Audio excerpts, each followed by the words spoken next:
Senior Citizens Part 2. Wow. Unrelated. I don't know if you can hear that or not. So there's all these new homes being built in my area, and it sounds like somebody's sprinkler system, which they illegally run every single day, just lost a nozzle, and it's coming out like a freaking fire plug. Just it's like a 1-inch column of low pressure, high volume water. Unbelievable. So I thought of it after I finished the last video, and I got a story about entitled Senior Citizen. So there was a guy, for lack of a better term, I'll use the word David as a friend. I worked with him when I was at the dealership, and I was a department manager towards the end there. And one of my roles as a department manager, even though I was in fixed operations, because you're a manager, whether you're fixed operations or variable operations, you still may be in the position to field customer complaints or be involved in the resolution of customer complaints. You know, during the manager meetings, when everybody puts their head together, figure out what we need to do, or get strategy from the owner. So back to David. David, smart guy, very smart guy. Dude had a master's degree in biology, was a semi-retired, this is a younger guy too, semi-retired stockbroker. His dad was also one of our salesmen. He was a retired stockbroker. Like these two individuals were well-to-do, had friends that were very wealthy, and you know, David he's down here, but he's like an international person, like a person who vacations overseas, like vacations to Spain, vacations to South America. Just brilliant, and you know, understands money. And I hope you get the picture, because I can't think of a better way to. And a cool guy. I mean, just a cool guy. He's funny. Probably shouldn't drink. Don't know what more to say. So we had him in the position of F&I, which is finance and income. So that's the guy that finance and income manager, like a fill-in manager. And you know, later on, he was the full F&I manager while they were transitioning around the sales staff. But he was a fill-in F&I. And so you may know, and for those who don't know, F&I is that's the person you talk to when you're buying a car, and you know that last little room that you go into when you're actually signing the paper and literally purchasing the vehicle and negotiations are finished. That's the guy, that's the F&I. Or guy. Oh man, I just stepped in dog shit. Oh God. Oh.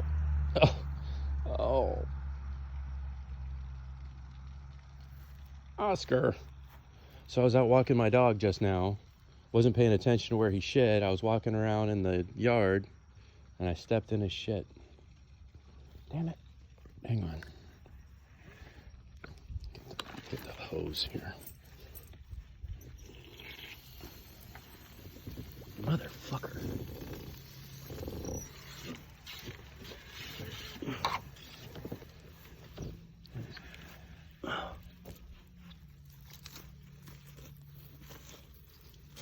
Hang on, almost done. I'm using the hose to rinse my foot off. Oh, that's awful. Okay, so he's working F&I, and apparently on one particular day that David was working F&I, he had a bad interaction with a customer, and we ended up losing a sale. So she was back complaining the next day, because it wasn't enough for her that we lost a sale. She needed to make sure that we understood why. Now, her complaint was that she was not treated with respect, and her advice to us was that we needed to train our staff on how to treat a power senior. This is a quote, a power senior, because she had money and we needed to learn how to respect that type of individual, that type of power person. It's something, obviously, this is 10 years ago now. This story occurred. So 10 years and it's still in my mind. Like I don't have to interact with that kind of shit anymore. Her point of contention was that he didn't give her wealth the respect that she felt that it had. She wanted to buy the vehicle out of pocket, and he was offering her finance options. And this offended her. As a power senior, we need to understand that that individual needs to be treated differently. So here's the rundown. David's a smart guy. And if you're trying to give a customer a deal on a car, in this case, there are numbers that you work up, and sometimes when you're doing the whole dollar amount back and forth, sometimes those sale numbers are contingent on what sort of a finance kickback you can get. So sometimes when you finance a vehicle, the bank or whatever loan company will offer a, say, $3,000, $5,000, $6,000 kickback that we can sometimes pull off of the sale price, and then this is all added into the negotiation. Well, obviously, people who have the money like to know that other people have the money, that they can buy a car out of pocket, write a check, bring down a fucking duffel bag full of cash. I mean, and I've seen this cash before, like when people buy cars, like I've seen what, $58,000 in cash looks like when somebody buys a car. And some people relish in that. Sometimes that's how they get down. But in David's case, he was just trying to do his job and give the client options, because it's a matter of fucking pride. Like, she's like, well, why can't you just take the $3,000 or whatever off out of pocket? Why do I need to finance it and go to all the trouble and everything else? Because in many cases, say whether or not it's a car, a cell phone, or whatever, the big question you want to ask the financer is, do we have any penalty for early payoff? Because if you don't, then you may be better off doing, say, in the case of General Motors, GM AC financing, get the kickback, get the 10,000 whatever the fuck dollar discount, and pay it off early. But no, you got to have pride. You got to cut that fucking check. Also, too, a guy like David, he's smart enough to know that if I can get you a loan at 0% for 6 months, and then like 3% afterwards, I mean, this was the golden age of money, right? To a finance guy, to somebody who does stock brokering, to somebody who understands economics, you taking a loan at 0% interest with no early penalty for payoff, you're much better floating that money for 6 months at, you're better floating that loan for 6 months at 0% while your money continues to work for you before punching out. But because of this individual's ego, she couldn't comprehend that. She was too busy being offended because we didn't kiss her ass because of her money. Now, maybe David was special.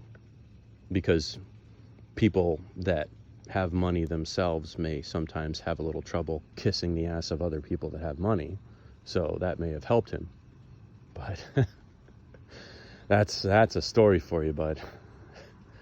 And I hate to say it, and in the case of yours, it doesn't take much imagination. And you know, maybe these people are a minority, right, Shafe? But it's difficult to not imagine them all acting this way, because they all seem to be independently wealthy. They're certainly wealthy enough to where they don't have to wake up every day and go to work like we do. That's pretty wealthy in my book.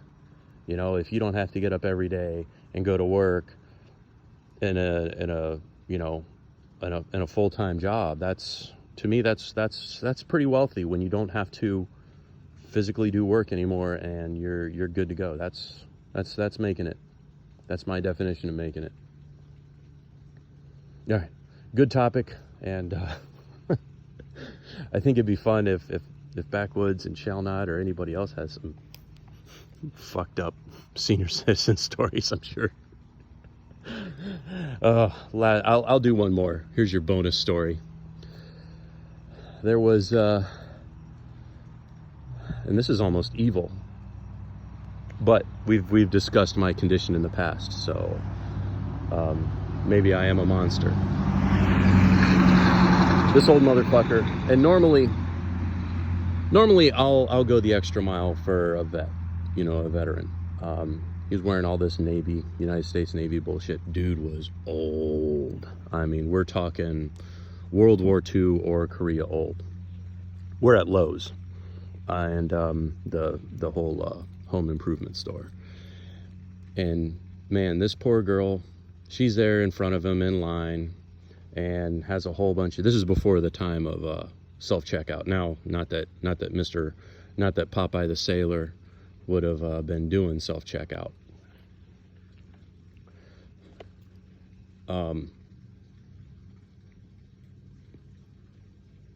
She was taking a while, had a baby in the cart with her, trying to see to the baby. Baby kept reaching over, you know, and she was all like worrying the baby, you know, like she would try to get something out of the cart for the cashier, and, you know, just, you could see this young gal having just a bitch of a time. And this old man just, this is gonna take forever. Just being a real motherfucker. And he's right in front of me, I'm behind him. I mean, it's to the point to where I'm almost a minute away from, sir, you need to take it down a peg. You know, like, calm down, please. But eventually, before I have the opportunity to do that, she gets done, and then he gets his thing done, which he had like three things or whatever. I don't know what the fuck he was buying, but it's not important to the story. And I do my thing, and I come out,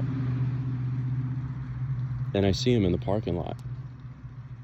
He can't find his car, and he's visually confused, almost even starting to get scared, like, where's my car? I can't find my car. Now, Lowe's here is funny, where you have the entrance and the exit. The exit is pretty far away from the entrance, relatively speaking. So if you park in an entry, like near the entry along those rows, when you come out, you're shifted over, so your car's over by the other side of the parking lot. And if you don't pay attention to that and you come out and you're not used to going there, for a moment you're not going to know when your car's there. So here he was, and I'm not a doctor, but he was clearly having an episode. Like, he started pacing back and forth, small shuffle steps. I could visibly see his hand shaking. And I left him there, mumbling, muttering, shuffling, hand shaking. I got in my car and left. That's what I did. Probably wasn't the right thing. The right thing would have been to be the better person and help him out, but I didn't. For whatever reason, I felt that the need to dole out that sort of justice.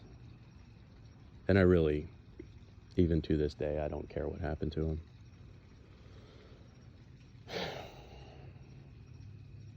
So that's me. That's your pal. All right. Get y'all later.